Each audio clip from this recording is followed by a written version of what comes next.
Check, check, check. Check, check, check.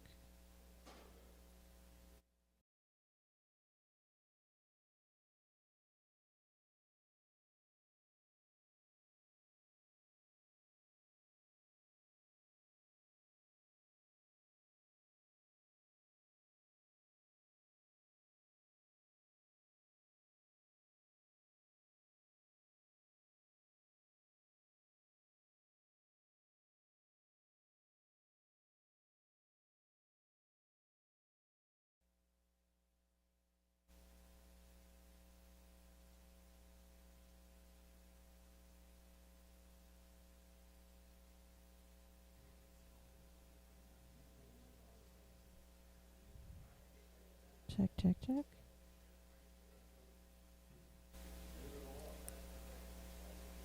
Check. Sound check. 1, 2, 3.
You'll be here for the actual start time.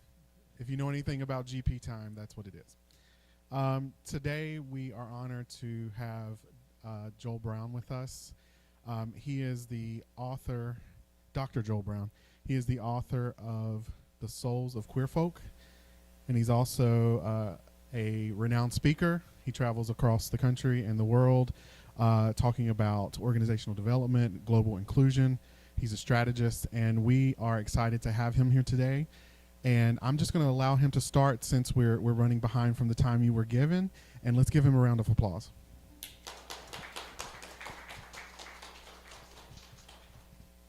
It's a pleasure to be here with everybody. Thank you for the warm hospitality and the warm invitation. I also just want to take an opportunity just to thank the Carolinas LGBTQ Chamber of Commerce for the invitation and for the opportunity to be here. I've been doing work around organizational strategy and culture now for about 25 years.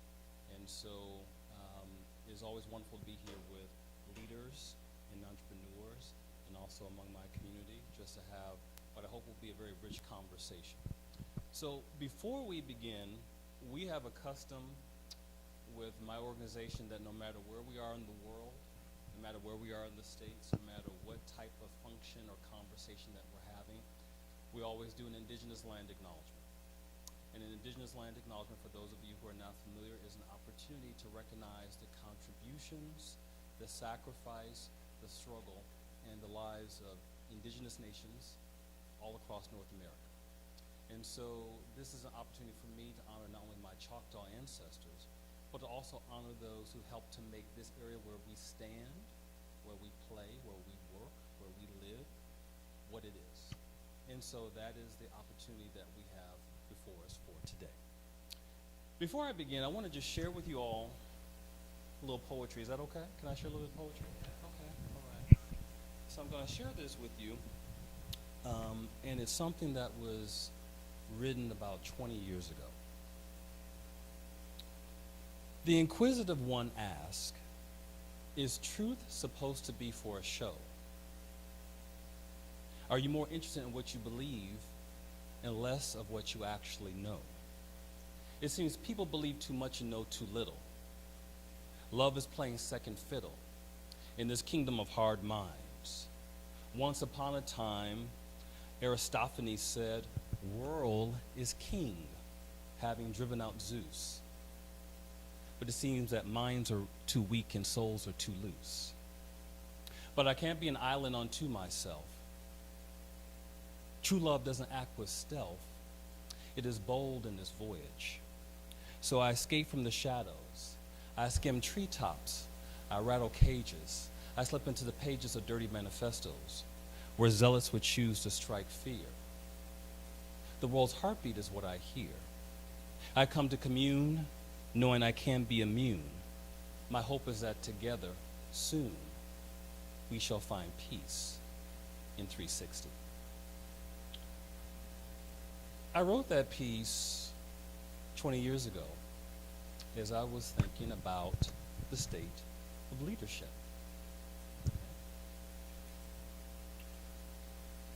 Excuse me for just a second. There we are. So I was thinking about the state of the world, and the question I would ask of each of you right now is, when you think about the world right now, what words come to mind? And this is going to be a conversation, so just one word, one phrase. What comes to mind when you think about the state of the world right now? Turmoil. What else? Catastrophic. Anything else? Separated. This side of the room, I'm sensing somebody wants to say something over here. Change. Okay. Right. Anything else? Divided. Okay. Fearful. All right. So I think we got a nice assortment of words there. So it's March 2024, and things are fairly interesting, aren't they? Yeah. So if you think back just over the last 5 years, we've really been tested as human beings and as a species. There's this thing known as COVID, for those of you who don't remember that. Okay. We've dealt with unprecedented civil strife, for those who've been paying attention. We're dealing with now conflicts in places like the Congo and Palestine and Israel. We're seeing what's happening